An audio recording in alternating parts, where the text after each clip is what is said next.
سنة 2022 ناسا عملت حاجة أول مرة تحصل في تاريخ البشرية. خبطت كويكب متعمدة وغيرت طريقه فعلا. أهلا بيكم في 5 جنيه. ناسا قررت تخطط لمهمة حقيقية، وكان لازم يختاروا كويكب يكون مناسب للتجربة، يعني يكون حجمه معقول ومفيش منه أي خطر حقيقي على الأرض. وهنا ظهر الكويكب ديمورفوس. الكويكب ده كان بيدور حوالين كويكب أكبر اسمه ديديموس، وكأنهم أخين. الصغير بيطوف حوالين الكبير. ديمورفوس حجمه حوالي 160 متر، يعني أصغر شوية من ملعب كرة قدم. وده كان الهدف المثالي للتجربة. وده يخلينا نسأل نفسنا، إزاي ناسا نفذت المهمة؟ ناسا طورت مركبة فضائية بسيطة ولكن قوية اسمها دارت، وده اختصار لدبل أستيرويد ريدايركشن تيست.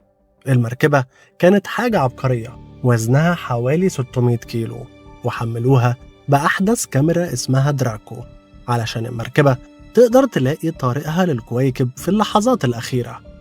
المركبة كانت زي سهم موجه، هدفها إنها تخبط في الكويكب بشكل مباشر وتغير مساره.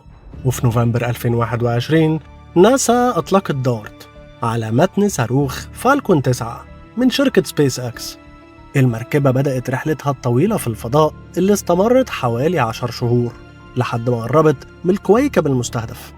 وفي سبتمبر 2022 اللحظة الحاسمة وصلت. المركبة دارت كانت بتتحرك بسرعة خيالية حوالي 24 ألف كيلومتر في الساعة. وطبعا كانت لحظة مشحونة بالأعصاب، لأن التصادم ده لازم يحصل بالملي وإلا التجربة هتفشل. وأخيرا المركبة صدمت الكويكب ديمورفوس بكل قوتها، والخبطة دي كانت كل هدف المهمة. لكن ناسا ما كانتش عايزة تفجر الكويكب أو تمحيه. الفكرة كانت بس إنهم يغيروا مساره بشكل طفيف. حتى التغيير البسيط ده كان ممكن يكون الفرق بين إن كويكب يضرب الأرض أو إنه يعدي جنبها بأمان.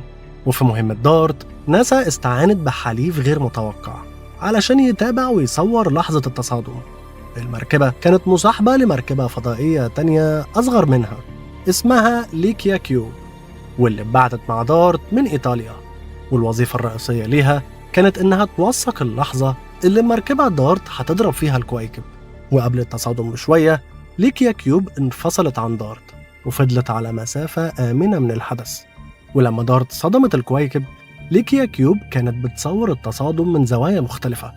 ودي كانت لحظة تاريخية، لأن الكاميرا دي وفرت أول صور قريبة جدا لكويكب بيتأثر بضربة من مركبة فضائية.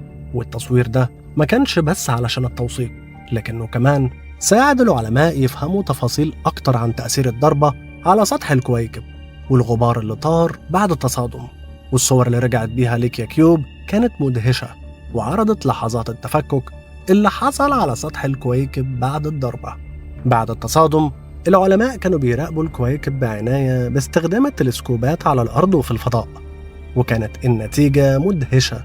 المركبة قدرت تقلل زمن دوران ديمورفوس حوالين الكويكب الأكبر ديديموس بحوالي 32 دقيقة.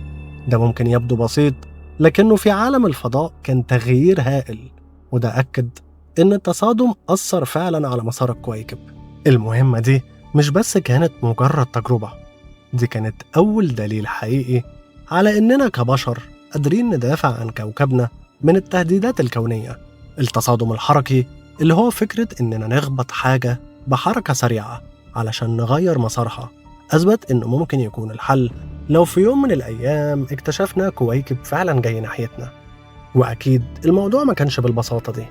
عايزك تتخيل إنك بتحاول تخبط حاجة صغيرة جدا بحجم الكويكب وهي على بعد 11 مليون كيلومتر، وتعمل ده بسرعة زي دي. كان لازم الحسابات تكون دقيقة جدا، علشان لو المركبة أخطأت بملي متر واحد الكويكب كان ممكن يعدي من غير ما يحصل أي تغيير.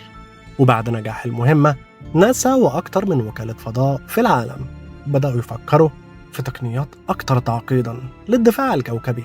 من فضلكم اعملوا لي لايك وسبسكرايب، واستنوني في حلقات وقصص أقوى مما تتخيلوا.